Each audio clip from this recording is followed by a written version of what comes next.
Land of the brave, home of the free, and society of the intolerant. For decades, the U.S. has been praised as a country of diversity and innovation, open to all people, all races, and all religions.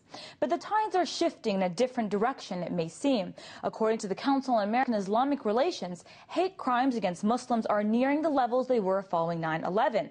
And the Latin American communities in this country are also seeing a spike in racially motivated attacks. So is the U.S. experiencing xenophobia? RT's Marina Portnaya has more. America is supposed to be a nation of tolerance, but bleeding through her stars and stripes,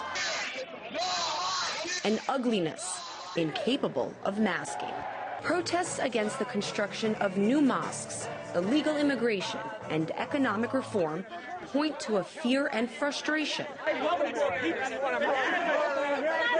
an emotional climate, experts say, where many Americans are swapping patriotism for nationalism. Definitely is xenophobia. It's a fear of the other. Xenophobia is defined as an unreasonable fear or hatred of the unfamiliar, especially people of other race or religion.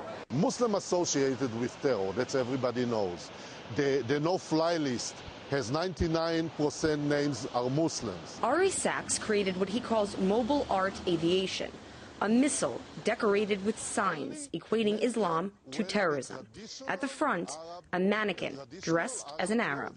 There is no disrespect, there is no Muhammad on it. Sachs drives this display all over New York.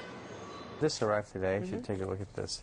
Zead Ramadan is the executive director of the Council of American-Islamic Relations. His New York office repeatedly receives hate mail, like this picture of a burning Koran. There's been a spike, an obvious spike of hate crimes and Islamophobic rhetoric and attacks on mosques throughout the country.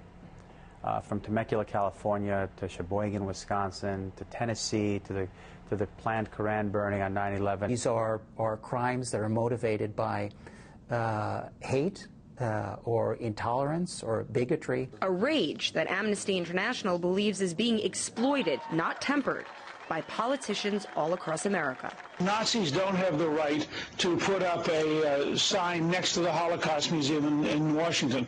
We would never accept the Japanese putting up a site next to Pearl Harbor. There's no reason for us to accept a mosque next to the World Trade Center. At tea parties around the country, frustrations over taxes and joblessness are aimed more directly at U.S. President Barack Obama. They say, oh, he could be a Muslim. You know what? I don't know what in the world he is. I cannot make up what the president is, but the reason they suspect him is because he keeps talking like one. Stop talking like a Muslim and begin to talk like an American. According to the FBI, Obama has garnered more death threats than any other American president. In the U.S., immigrants have also become the other, arrested and detained in Arizona, beaten and bruised in New York, where racial tensions have erupted in some low-income neighborhoods. Unfortunately, most of the attacks most recently have been by blacks against Mexicans. Violence many attribute to the struggling U.S. economy. If you're a Mexican immigrant, right, and people think that you're a threat maybe to a job or something like that, they're going to throw us all in one basket. That's the bottom line. Anything who looks different all of a sudden becomes bad. An alarming downturn in America's mood clearly illustrates a frustrated and divided public. But this leaves many asking if the land founded on freedom is becoming a land consumed by hate. Marina Portnaya, RT, New York.